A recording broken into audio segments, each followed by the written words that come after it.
Today on the Dennis Michael Lynch Show, the Kayla Hamilton Act passes, but only after 200 Democrats try to stop it. Wait until you hear this.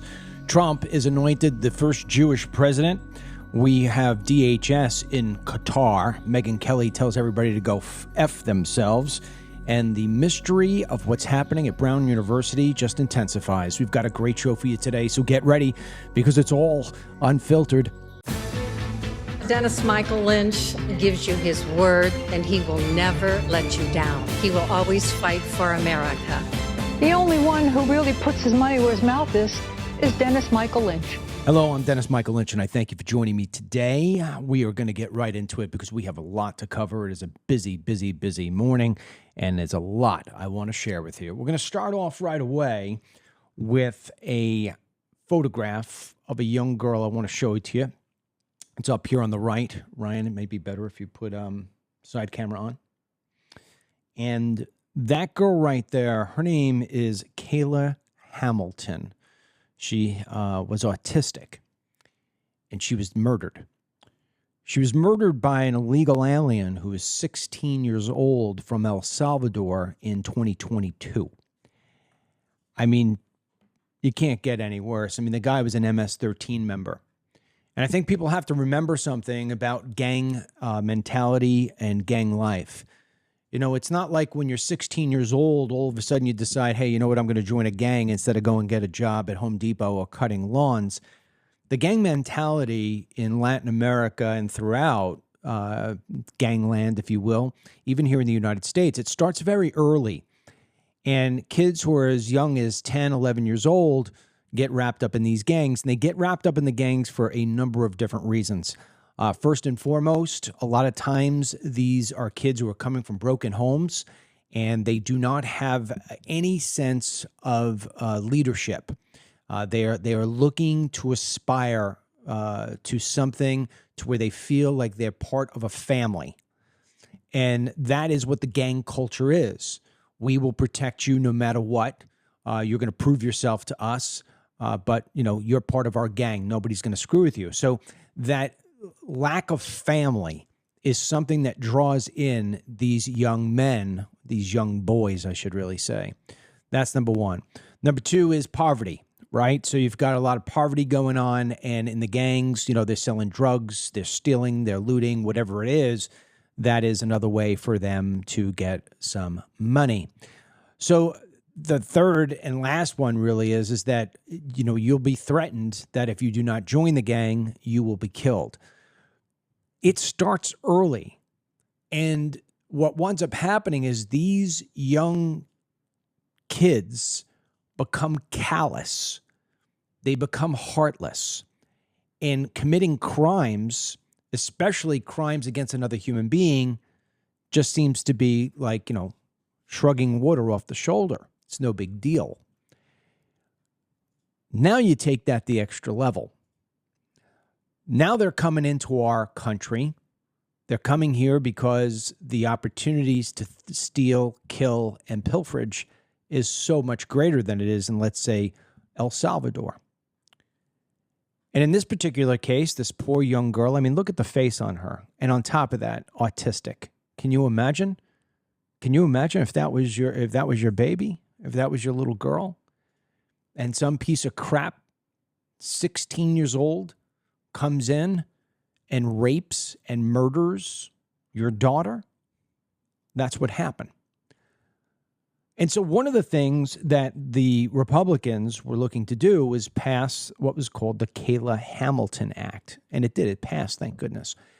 And what it does is that it provides a greater level of vetting here in the United States. So these young kids who come through the border or came through the border didn't have to go through any sort of vetting at all, not even their fingerprints taken back during the Biden administration.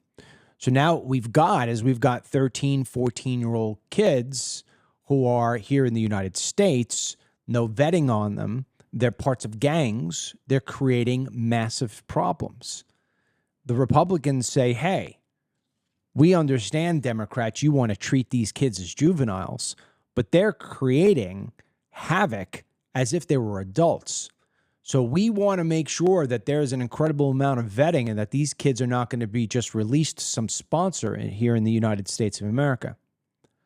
201 Democrats yesterday in the House of Representatives voted against this act. I'm the father of that daughter, and you vote against it? Yeah. This is the Democrat Party. This is what they have become. They are so evil. They are so demented. They are so ass backwards. And this is a problem because if you look at the majority of Democrats, look at them. You got these freaking idiots like AOC, Ilhan Omar, Jasmine Crockett. These people are brainless. I mean, they have no level of intelligence, but they're getting voted in and then they stay there. And then they're voting against common sense legislation. The reason why this is so freaking important is because the President of the United States and his administration really need to take a few days during Christmas and refocus.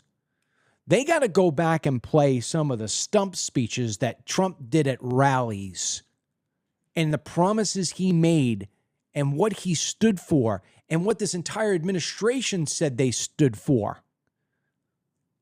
I mean, I'm late to the game on this because during yesterday's show, it was funny because I have my X feed sits here, and so I can see things going as I'm with you live.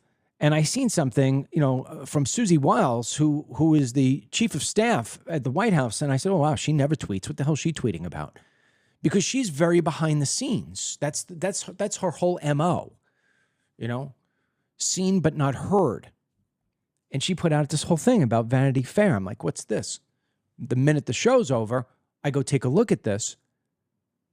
She, for some unknown reason, because it does not line at all with common sense, she gave 11 days of access to Vanity Fair.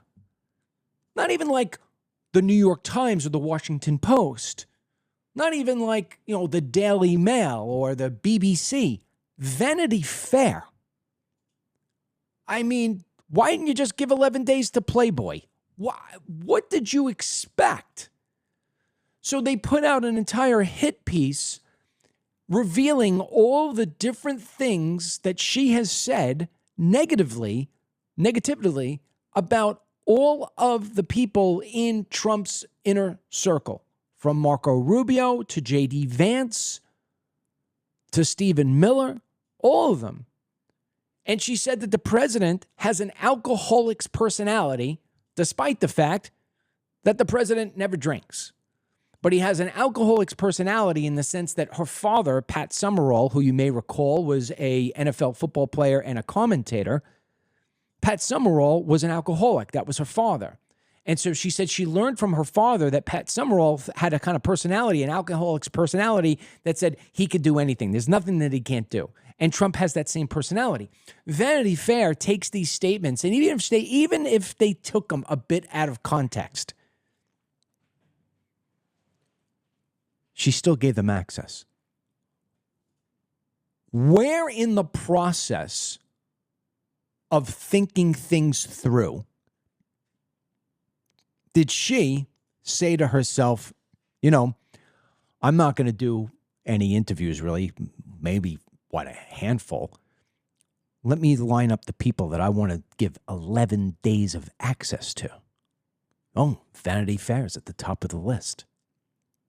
I mean, do you not lose a little bit of confidence here? I know I do. If I were the president of the United States, how many times have I said that on a show? If I were the president of the United States and I had my staff and I found out that my chief of staff, basically the person who keeps all things humming, sat down and gave incredible access for 11 days to Vanity Fair, that person would be gone. Gone. First of all, I would have known on day one of the 11 days what she was doing, and I would have pulled her in and said, excuse me, can you explain this to me? She'd be gone. And meanwhile, Susie and Pam Bondi and everybody else who was mentioned in the article is going to bat for her.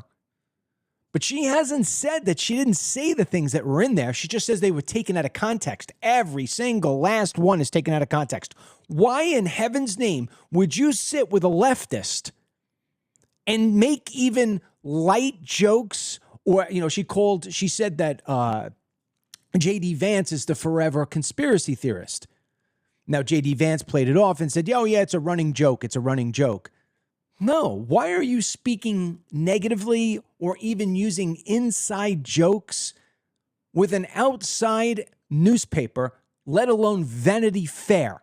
And why would you do that and then think that the result was going to come out good? It's not like you invited Jesse Waters from Fox News, or you invited somebody from Matt Boyle from Breitbart, or Dennis Michael Lynch from Team DML, and said, hey, come on in, we're going to give you 11 days of access.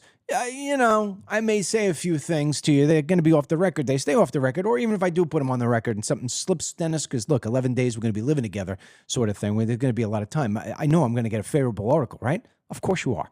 I'm going to defend you guys. What do you think? I want to play into the left's hands? What the hell is going on in this administration?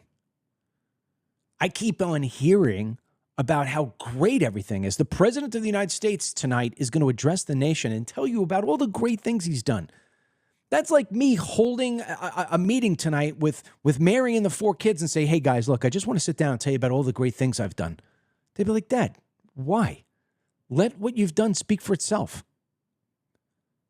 Here's the thing. If you got to be reminding people what you've done, that means that what you've done is not worth remembering. It's not worth sticking in the memory. I go back to the illegal alien thing here. I just read not more than a couple days ago from a reporter at News Nation that insiders within DHS are saying that the Department of Homeland Security is going to be changing its approach to immigration enforcement, meaning that the raids that have been taking place at the Home Depots and the Hyundai plants and the meat packaging places, the things that we've seen that we've been calling for decades, is now going to slow down, and that the administration is going to go back to focusing in on just going after the big bad worst, like the guy who killed this poor young lady. Look, my heart breaks for Kayla. I have met with more angel parents than I ever wanted to in a lifetime. And each and every time when I meet with them, I cannot contain myself from crying with them. But let me tell you that she is not the norm. She was killed by an MS-13 member. The majority of all the people who I've ever interviewed who are angel parents, and if you don't know what an angel parent is, it's somebody who lost their child to an illegal alien.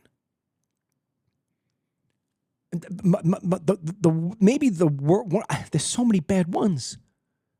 There's so many bad ones. I got the one mother, and They Come to America 1. Her daughter worked with an illegal alien for years, and they were friendly. But he wanted to take that friendship to a sexual sort of way and wanted to be boyfriend and girlfriend. She wanted no part of it. She told him countless times, let's just be friends.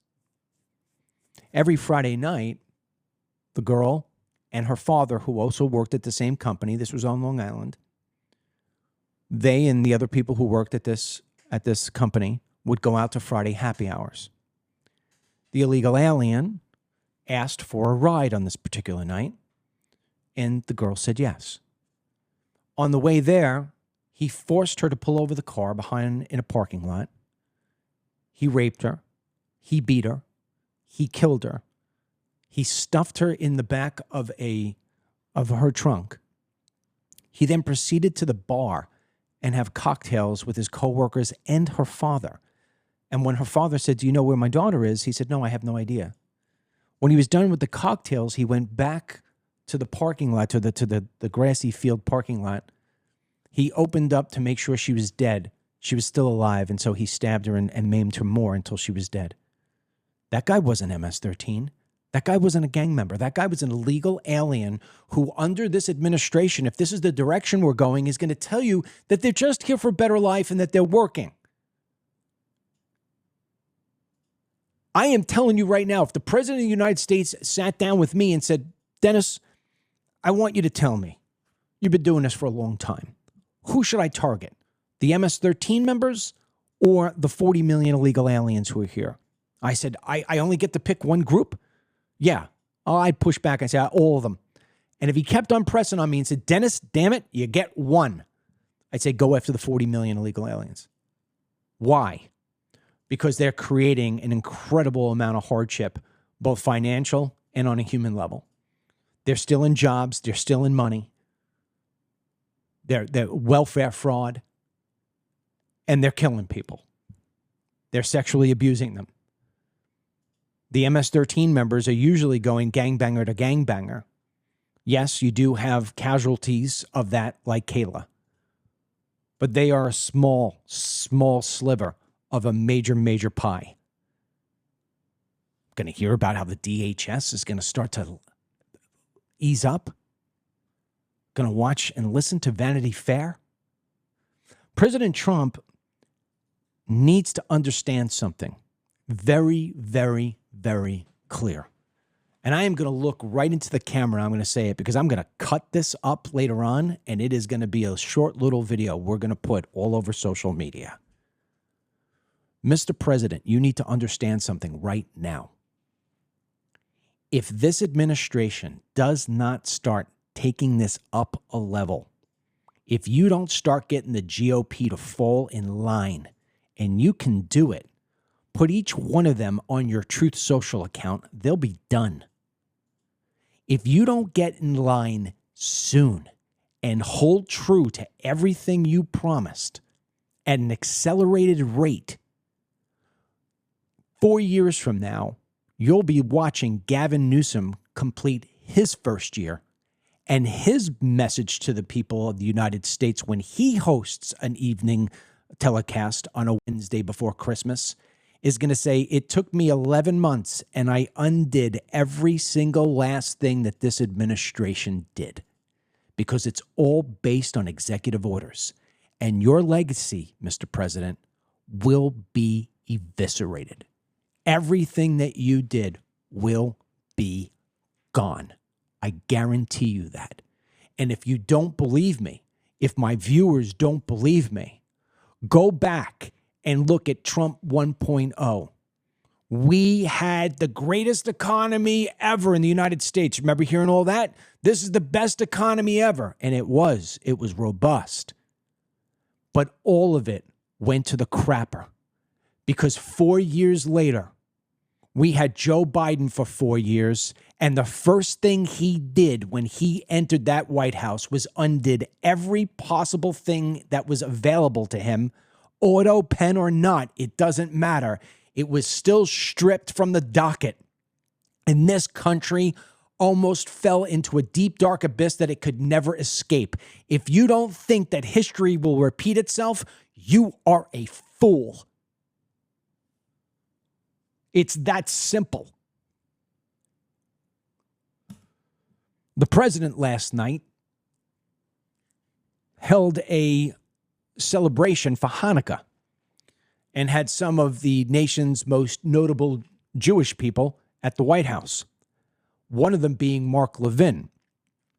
Now, Mark Levin and the other big-name podcasters like him are at war with each other. And the president's being used by these people, as far as I'm concerned.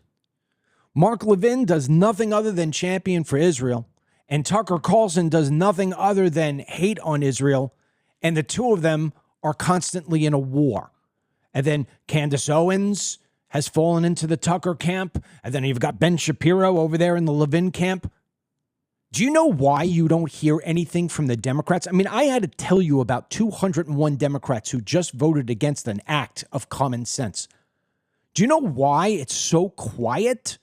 The Democrats are silent because they're looking at the Republican Party. They're looking at the Republican influencers. They're looking at the podcasters, and they're laughing. And they said, we don't need to do anything. They're doing it themselves. They are unraveling at the seams. We got MTG sitting there on CNN talking about how horrible the president is. We got Nick Fuentes there talking about how horrible everybody is, including the Jews, and Islam's great. We've got everybody's going absolutely bonkers. There's no continuity. There's no messaging.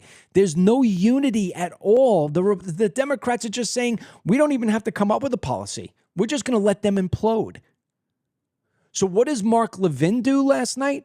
He gets up on stage and literally makes it so this way he uses the president, because that's what he did. He took advantage of the president's ego and the president's love affair with being told how great and precious he is, and he made half the Republican Party absolutely just cringe by what he said. Here's the video. And these people do like Israel. Hold on. And he loves Israel too. It's true. Like 2 seconds. Just 2 seconds. 6 years ago, I was up here, and I said, "This is our first Jewish president."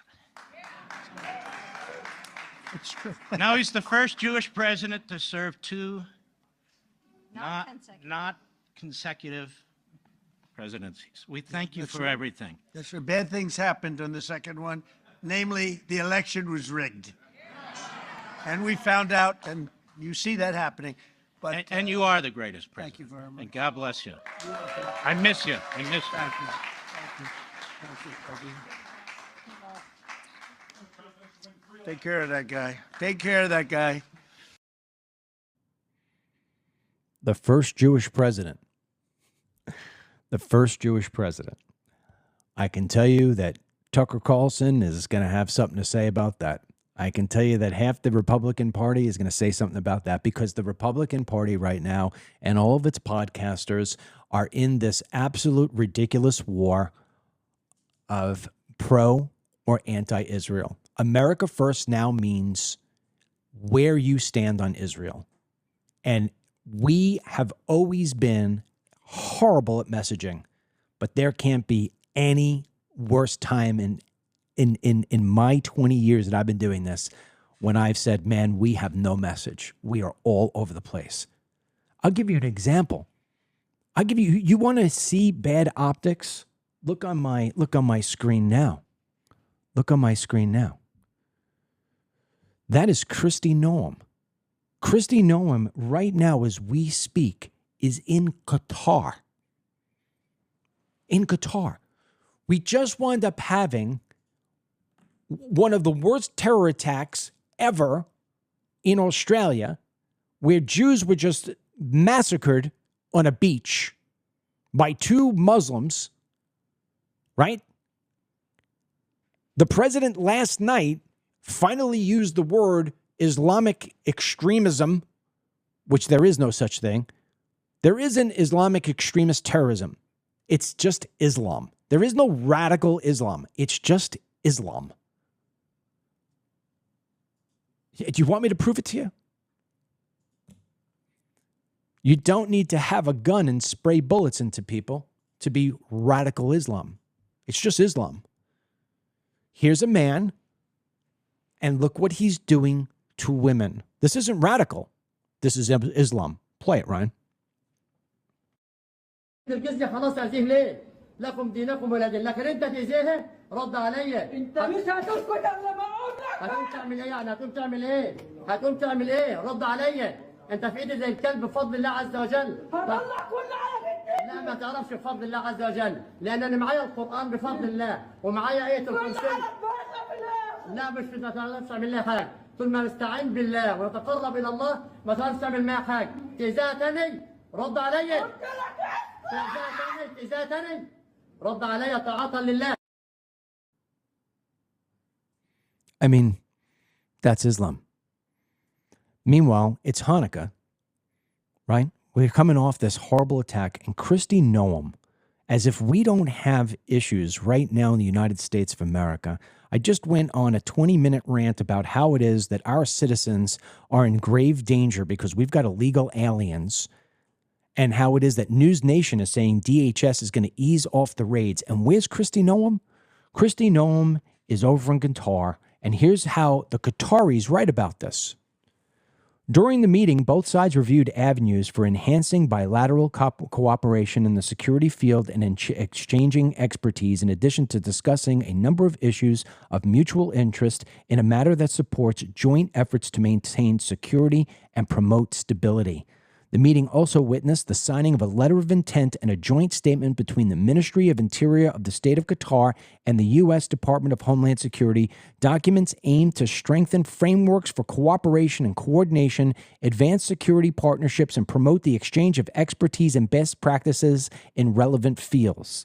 The letter of intent and the joint statement were signed on behalf of the State of Qatar and, of course, the United States by Christy Noam. I don't know what that says that we got out of this, but I will remind you that Qatar is the number one funder of the Palestinians, Hamas, and the Muslim Brotherhood. Okay? What are we doing? Why do we keep on funding this? I don't understand. What I just showed you, that man doing that, that's what happens in Qatar. This is why Americans are looking at this and saying, what the hell is happening? President Trump just put a travel ban in. Palestinians can't come to the United States, and other countries that are really kind of meaningless in Africa are also listed. And we're sitting there in Qatar today. You explain to me how the optics of this work. I don't know what's worse, this or the article in Vanity Fair. Folks, there are days when I just feel like I'm losing my mind. I feel like there are days when I'm not understanding. You know, I really do. I'm not kidding. I mean, maybe you can tell me. I'll read your comments later. But I mean, I look at things and I say to myself, am I missing something? Am I that disconnected? Maybe I need some time off. I mean, it's been 3 months since I've gone back to this full time. And then I think about it and I say, no. There's nothing wrong with me. I'm normal. I haven't changed my ways. I haven't flip-flopped on anything. I should be upset that I see a Vanity Fair article. I should be upset that I'm watching Mark Levin use my president as if, so this way he could go and do a retweet of it and tag Tucker Carlson so this way they could stay back in war with each other. I don't forget what it was like during Joe Biden. I don't forget what it was like during Barack Obama. You know, when Barack Obama won re-election, I was on the road. I was making They Come to America. I think I was making They Come to America 2 or 3. I'm not sure which one. I'll admit this to you. I was in the hotel room. He won. Mitt Romney lost. And I cried. I mean, I rarely ever cry for anything. I cried. I had tears coming down. Because like, how is my country going to survive another 4 years of this? It was in that hotel room that I thought to myself, maybe I should run for president. Could I win for president? Mitt Romney, John McCain. We have such a rare opportunity right now, and we're squandering it. And I hate to sit here and talk negatively, and you say to yourself, well, what are you going to get out of this by sharing with thousands of people this podcast and the messaging? My hope is that you're going to go out and you're going to tell people, and you're just not going to sit here and praise everything that this White House does, because if you do that, like you did the first time, we're going to pay for this. We're going to pay for this because if you get Gavin Newsom's going to make Joe Biden look like a walk in the park. Gavin Newsom is going to be like Barack Obama, but in white skin. And what kills me, and believe me when I tell you, I'm putting everything I have into this, everything I have into this. And as a side note, just to personalize this for 1 second, you know, we've been starting probably about a month ago to build our presence on the other platforms, Instagram, X, and YouTube. YouTube is the last one we're going to address, but we're seeing our numbers. We're seeing our numbers on X and on Instagram in the last month alone skyrocket. My numbers on Instagram have, I think, tripled in 1 month. And on X, we've seen them more than double. So trust me when I tell you, a year from now, I'll be well positioned to be a louder voice that's heard. But right now, the absolute idiots that we have being heard aren't even conservatives. Candace Owens, Megyn Kelly, Tucker Carlson. And, you know, we talk about this as a family, and Mary and my kids come back to me and say, Dad, don't focus on them. Don't focus on them. I'm not focusing on them. What I'm trying to do is I'm trying to explain to you that you're being tricked.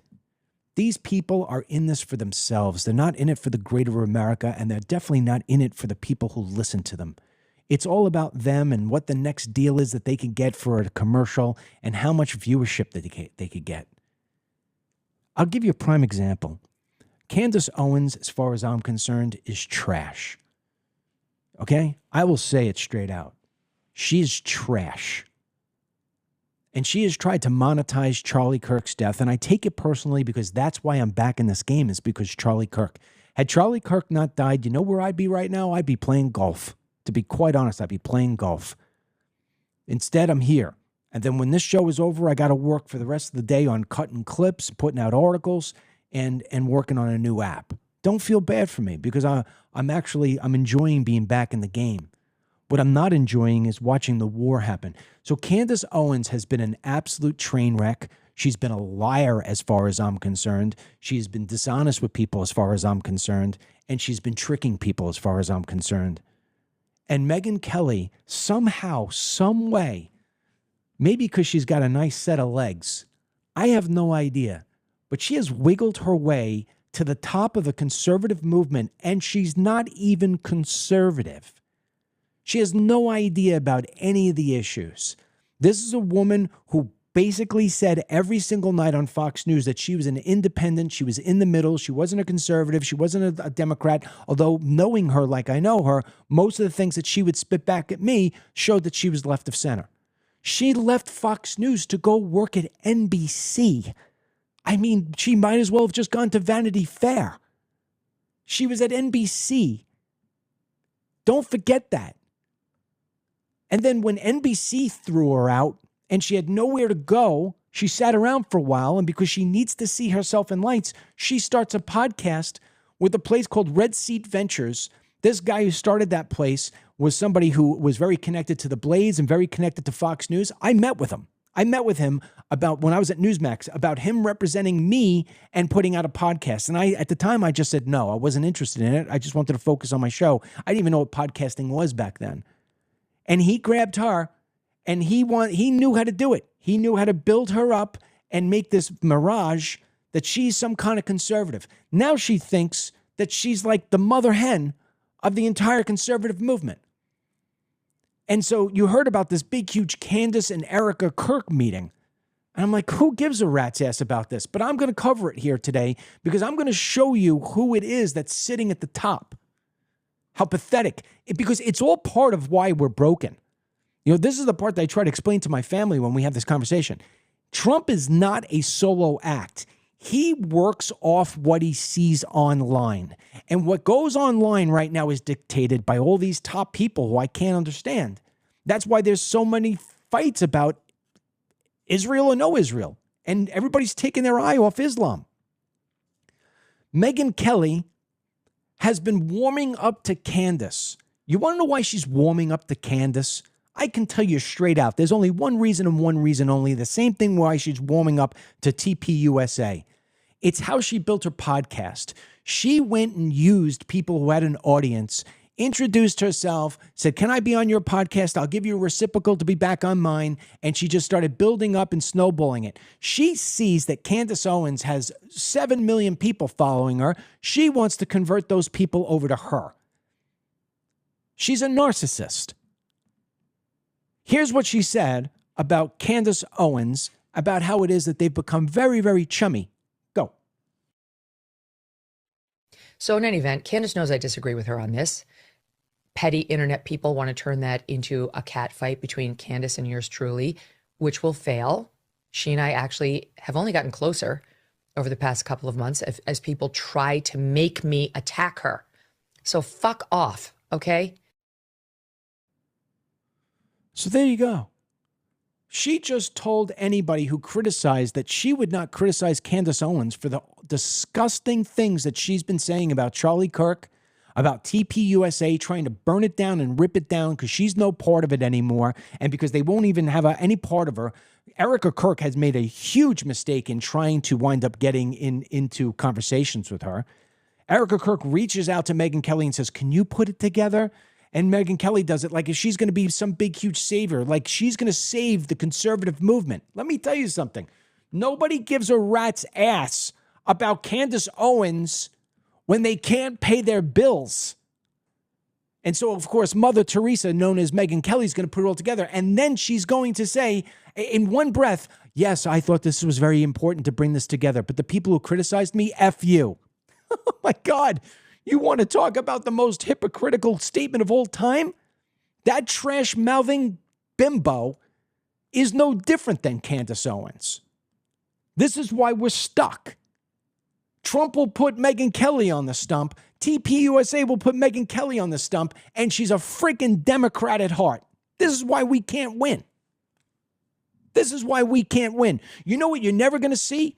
You're never going to see Joyce Reid. You're never going to see Anderson Cooper. You're never going to see Jake Tapper. You're never going to see them pretend as if they're on the right. They stick loyal and true to who they defend and what they defend. And they may be out of their mind crazy in what they do with it, but at the end of the day, they're committed. I will tell you right now, if I had to go to war and I had to sit in a foxhole with somebody, give me the Democrat. Because I'll lie and say I'm a Democrat because I know they'll have my back. You go in a foxhole with a Republican, they're going to shoot you in the back.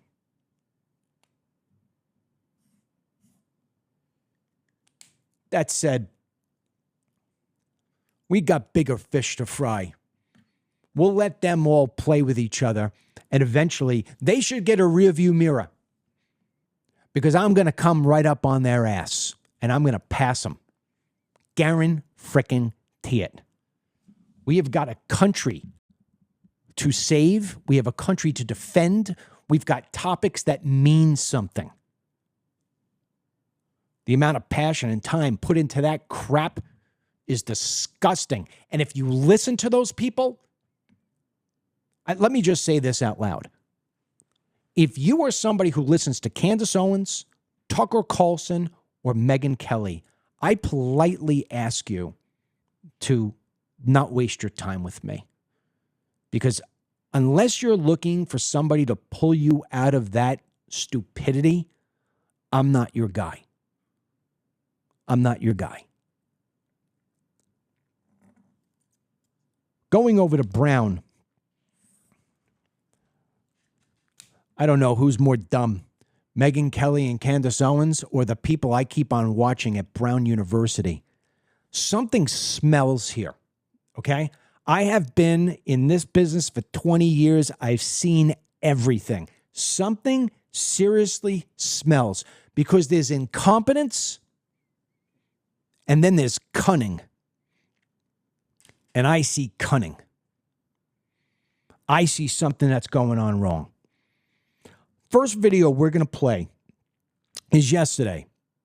This woke president who had the audacity, I think we talked about this yesterday, to blame the massacre at Brown University. She said it was an act of gun violence. No, guns don't pick themselves up. It was an act of violence by a person who you allowed to freely walk into your campus and shoot. It is you who did this, president of Brown.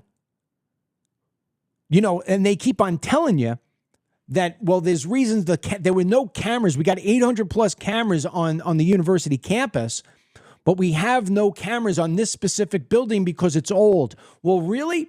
Because let me tell you something.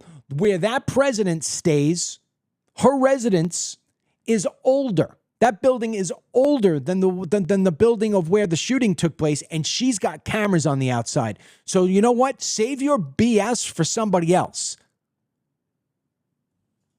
This is what she says about the alert system, the siren system. I mean, you can't make this stuff up. Listen to what this idiot says. Do you believe that Brown had the precautions and safety measures in place before the shooting that were appropriate and necessary? I do. And in fact, I'm glad you mentioned the sirens because I think there's been some misinformation about that. We have two security systems that we can activate in a time of an emergency. One is a system that sends out text messages, phone calls, emails, and it was activated within minutes of the incident. Those messages went out to 20,000 individuals, so all alerts. We also have a system of sirens. There are 3 sirens placed across campus. Those get activated when there is a broad-scale emergency and we want people to rush into buildings. In the case of an active shooter, activating that system could have caused people to rush into Barris and Hawley. So that's not a system that we would ever use in the case of an active shooter. So, I think just to follow up, it does say on the website when it was launched that it is for an active shooter. it depends on the circumstances and where the active shooter would be, but you don't want to ever get people rushing into buildings that might be the site of an active shooting. That's it. That's my understanding. Go ahead. The woman is pathetic. I mean, beyond being woke, she's just so downright dumb. 6 hours after that shooting took place, she still couldn't tell the press what was happening in that lecture hall. This is a woman who has no right being where she is. That is a liberal white woman who, as far as I'm concerned, and I say it all the time, she's just as dangerous as ISIS. And yet she doesn't wield a knife or a gun. Yeah. White liberal females, most dangerous person in America, no doubt. Now, here's the craziest thing, and this is where things are really getting boiling for me, all right? When this, and I told you this yesterday, when this whole event unfolded, I had a buddy of mine, and he said to me, he sent me a text, he says, what do you think? Who do you think did this? And I said, if I had to put my bet on it, I think it's going to be one of these pro-Palestinian people. And he said, really? I said, yeah, I think it's going to be a pro-Palestinian, probably Muslim. All right. Hours pass. The media, the police, everybody's talking about this young kid, Benjamin, white kid from Wisconsin. Put his picture out. Army veteran. Well, all right. Guess they got their profile. Radical Trump guy, right? Veteran, taking it out on a liberal college. Here we go. MAGA is a poison. White male, biggest extracentral threat to the United States of America, white Christian male. What winds up happening? Despite the fact that they put this boy's picture, this man's picture, all over the place, literally destroying his reputation and his life, they release him. Say, oh, it's not him. Okay. Now you look at the video. I mean, we don't have any right now, but you look at the video of this guy walking around the streets of Providence. I mean, he's clearly got a frumpy body frame. I mean, Erickson, the one that they showed, looks like he's a pretty fit dude. How did they look at Erickson and then look at the video of this guy and say, yeah, that's a fit? So here's the crazy part. Yesterday, the name Mufasta Karbak started trending on X. I said, what's this? Turns out that Brown University is now washing away, deleting all the pages that connect to this first-year student who, as they describe, by using pronouns they, yeah, they don't call him him, they say they call him they. He uses pronouns. He is and you can see his picture right here. He is a Palestinian refugee who I believe, I could be wrong on this one, I believe interned at the UN. Could be wrong. He is a pro-Palestinian, all that nonsense crap that you see. This guy was studying the fusion between queer studies and Palestinian policies. Yeah, $100,000 Brown University. This is what we got. So they start deleting this guy's profile.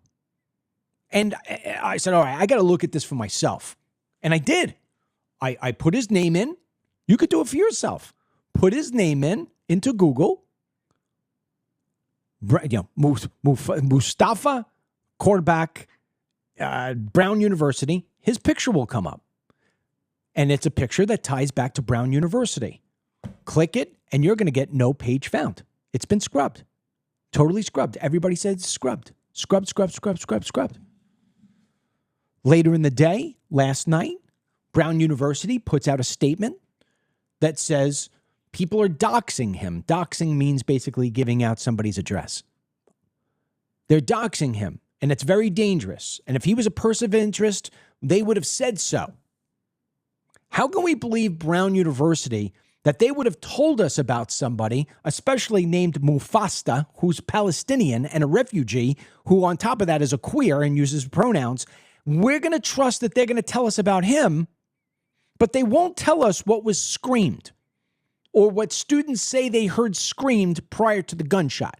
They won't say it, but they're focusing on eviscerating this man's profiles and all of his writings. He wrote a whole white paper about the whole Palestinian history and everything else of that nature. They're scrubbing this man. And then they're coming out to people and saying to people that we're the wrong ones for questioning about this. Meanwhile, this guy's body and the way he holds his arms is exactly, I think somebody ran an analysis of it. It's a 97% fit.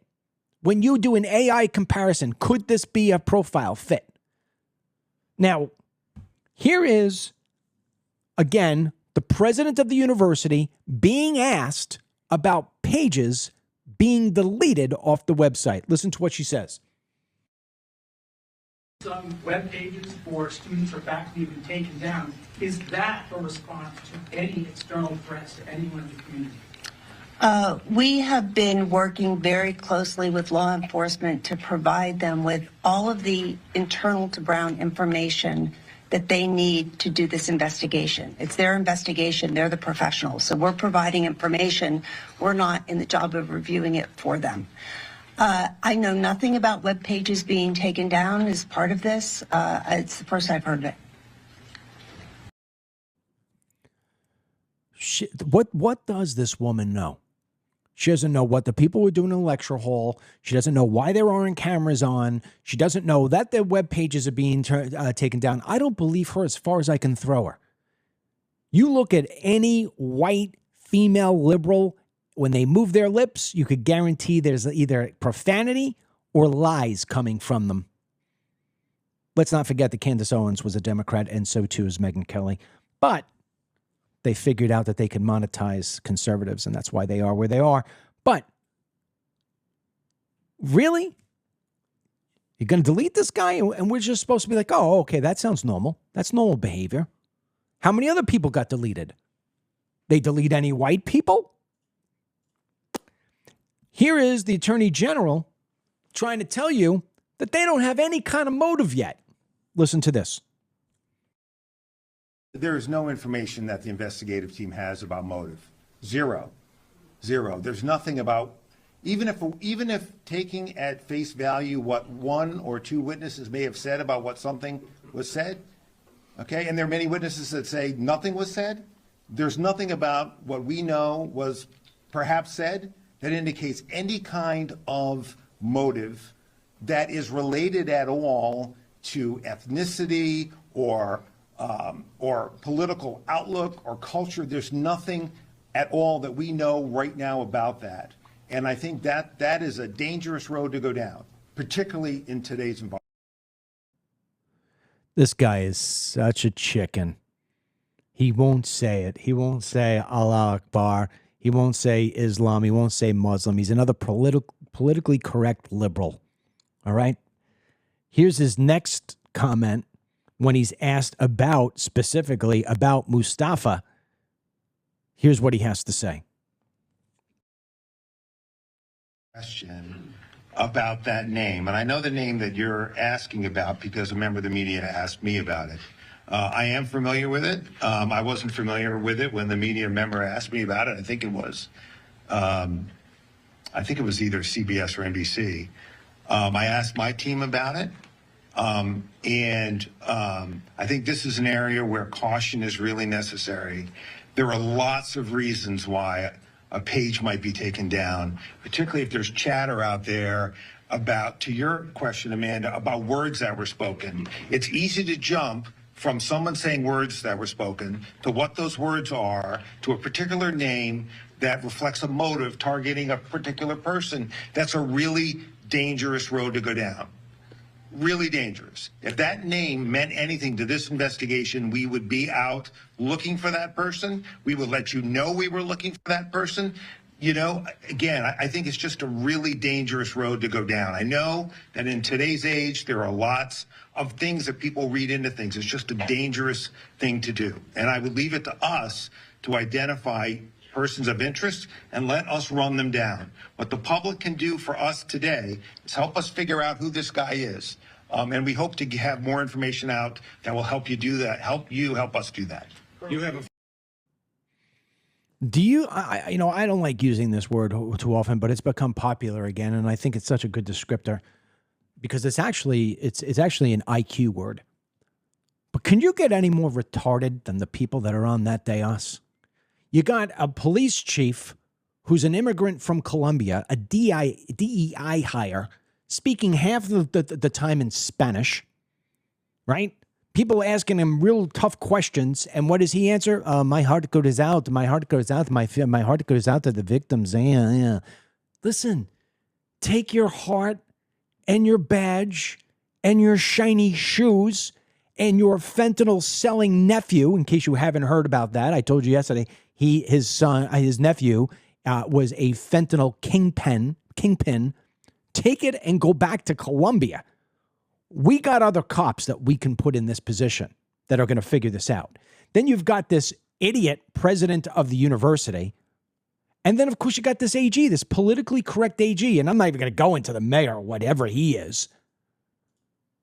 You don't have a motive? You want the public to help you catch the guy by giving off shady video that comes from doorbell cameras? Well, I'll tell you what, you want our assistance? Let me give you some common sense assistance. I got a guy right here who is Palestinian and gay, uses pronouns, and has a frumpy build.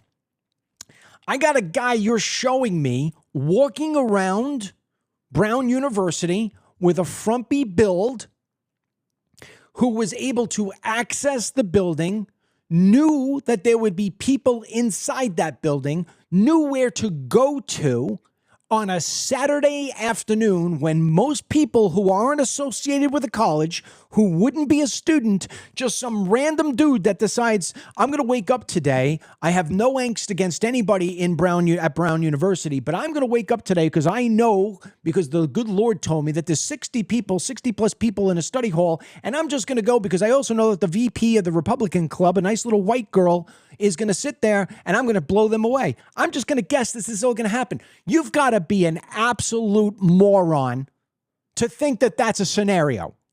Here's what the scenario is, sir. You want common sense on a stick? Here's the common sense on the stick. The odds for a young, white, female who's Christian and leading the VP position of the Young Republicans Club at a liberal, overly woke university in the Ivy League, the odds of her being in a classroom and then being shot dead randomly on a Saturday by some stranger who just decided he was going to blow people away in a gun control heavy city. Gee whiz willikers. This isn't a mystery, dude. Here's how it works. You got a guy who knows everything there is to know about that school, about those cameras, about the schedule, and about the people.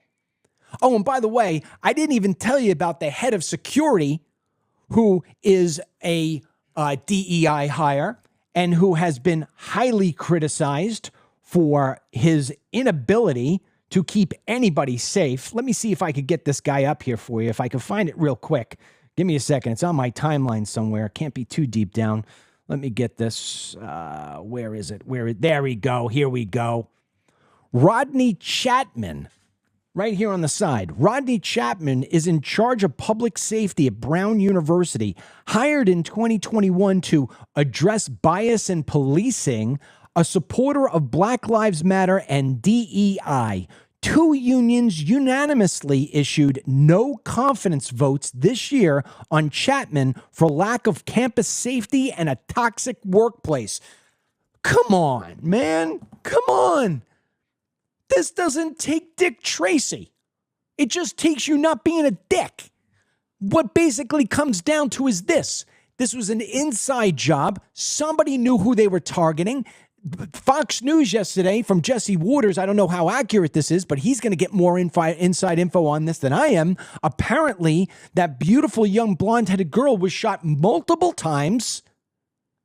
So there is a clear, concise freaking clue that this was a targeted assassination. You can't put all the dots together, look back and connect them, and not see that this isn't connecting to somebody who's got an issue with a Republican female who's a Christian, who probably is pro-Jew and anti-freaking Islam. You can't deny these things. And when you start scrubbing this guy's profile, you're going to tell people that we're being unfair and that we're doxing? Who the hell do you think you are? How stupid do you think we are? Give me a freaking break. If it looks like a snake and it hisses like a snake and it moves like a snake, it's a snake. You want us to not believe that it's this guy or anybody like him? Here's what you do. You go out and say, we've heard you say this name Mustafa. We have eliminated him from our website because we didn't want people to look at his profile and falsely identify him as maybe being involved. So we took it down because he says he has fears. And here's his alibi. He was at Dunkin' Donuts between 10 and 10:30 eating donuts on Saturday morning. We tracked him from there all the way through the day. He never wound up going to the school at 2 o'clock in the afternoon. We got his alibi. It's 100% solid. This is not your man. Okay, great. Then who else are we going to look at? Let's look at the next guy. But they don't do that. They're not giving you an alibi. They're not giving you any explanation of why they whitewashed this page. And they think people are being unfair and asking questions. They're giving nothing. This investigation needs to be taken over by the FBI today. Today. The whole 9 yards. You got to get rid of all those people on the dais and put new people in. And I'll tell you why this is. It's not just that curious minds want to know. It's not that I just want to sit here and say, there you go, another example of Palestinians cause an issue. We just had a Palestinian group that was going to blow up LA with 5 different detonations along New Year's Eve. We just had Muslims shoot people up in Australia. We just had a Muslim kill a guardsman and shoot another guardsman in DC. We just had ISIS kill off Americans in Syria. And now we just got a guy shooting off a young woman in the Republican Club because he's a Palestinian. You want to avoid that? Very, very simple. Let's start hearing stuff. How many times was Ella shot in the face? How many times was she shot in general? What did the guy yell? What did the guy scream? Tell us what you know. We want to know everything that you know if you really want us to help you find the guy. Just showing us some fat, frumpy guy walking up and down the street is not going to solve any problems. It's just not. You really want to catch the guy. I don't believe you do want to catch the guy. You know what I think may have happened? I don't know if it's Mustafa. I'm going to take the college's word at it, and it's not him. And he's just the victim of stupidity on Brown University's end. But until I hear where this guy was or any of his friends were, any of his group friends were, until I hear that they were nowhere around, you're leaving it as a possibility. You're absolutely leaving it as a sure, this could have happened, and this guy would have all the reasons because it fits the mold. They're not doing that. I wouldn't be surprised with all the time that's going by. Let me end the show on this. Let me put a negative spin on Brown University for one moment. Devil advocate. If I am the detective on this, I'm saying to myself, I got a woke president who is anti-gun and probably, sympathizes with this guy who wants to study Palestinian policy fused with queer studies. I protect that kind of guy. And I know that if this comes out, that this guy or somebody like him is the one who did it, things are going to blow up. Because, man, we've had a lot of pro-Palestinian marches here at Brown University. This is going to be bad. We're going to lose our federal funding. We're going to be under a microscope. We don't want to do that. The longer we delay this out, the less likely we ever catch this guy. Let's not forget that right now there is a killer on the loose. So people are 100% in the right to be asking serious questions and wanting to know everything about the person you scrubbed. This is not racial profiling.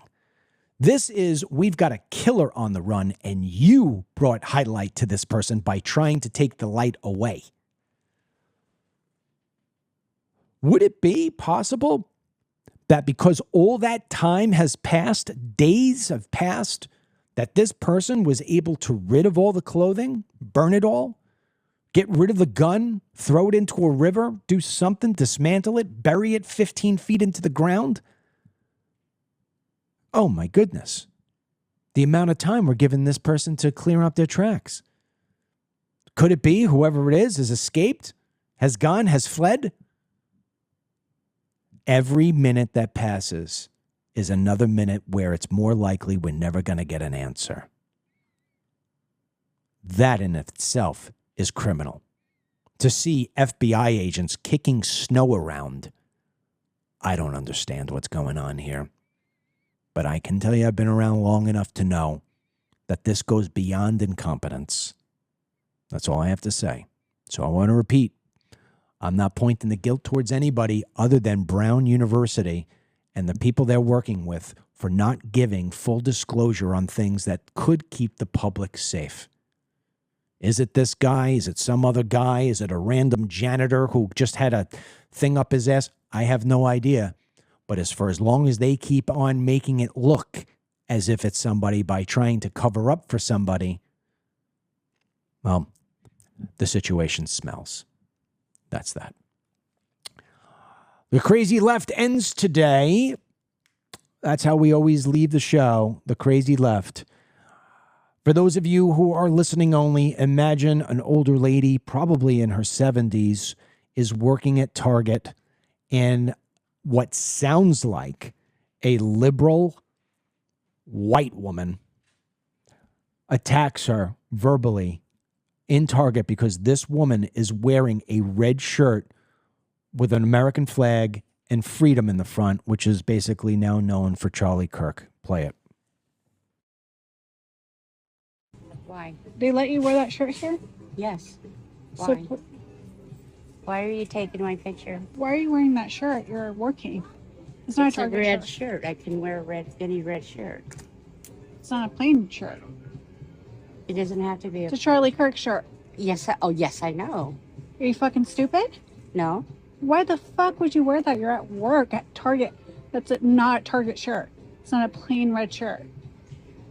You support a racist. It's not racist. You support a racist. He's not a racist. Yes, he is. No, he's not. Yes, he fucking is. I'm sorry, but I'm not going to stand here and argue with you. You're not. You should go get your manager. You should not be allowed to wear that at work. Unacceptable. Unfucking acceptable. That's your opinion. No, the opinion is he's a fucking racist and you support him. That's your opinion, ma'am. And you should not be allowed to wear that. This is going to be taken above your fucking head. That's insane. Insane. Have a nice day. In fucking insane. Piece of shit. Ryan was just telling me while the video is playing that there is a Give, Send, Go, a crowdfunding for this older woman, and he thinks it's on about $80,000. I love that. I love that. I will repeat on the end here. The most dangerous person in the United States of America is the white, liberal female. There's no doubt. And they prove it every time. They give me more content. There's never a day when I don't have a video for Crazy Left. Until the next time, President Trump will be speaking tonight. You know, we'll be talking about that tomorrow, God willing. And look, my heart goes out to the Cook family, for Ella Cook. I don't like talking about somebody else's daughter who's passed. And I prefer we didn't have to talk about this, and I prefer she still be alive. It breaks my heart. Breaks my heart. I said it yesterday, I say it again today. If that were my daughter, and this is not me passing judgment against the Cook family, not at all. I don't know what they're doing. Maybe they're doing what I'm saying. I could just only tell you if that was somebody who I loved, I would be in Rhode Island right now, and I'd have my own private investigators no matter what it cost. People would raise money. You talk about giving this woman, Give, Send, Go, money because she got attacked in a Target verbally. Yeah, people would. I would donate. If the Cook father said, I'd like to hire private investigators, I could tell you right now, I'd give that man thousands of dollars in a donation. We have got to get this country back on track. It is just so freaking lost. And I'm just hoping that within the next couple of days before the end of the year that I could have a podcast where I could just give you like 10 great things that have happened. I really hope it happens really soon. For all of our sanity. Until the next time, may God bless you, your family, the Cook family, and the investigators who are trying to get to the bottom of this. May you please find the Lord, find honesty, and help people stay safe. Until tomorrow, great job for Ryan. A lot of clips today. We'll talk to you soon. Get the Dennis Michael Lynch podcast every day by subscribing on Apple Podcasts or Spotify, and download the DML News app from the Google Play Store or the Apple App Store for breaking news, merchandise, films, exclusive content, and Team DML.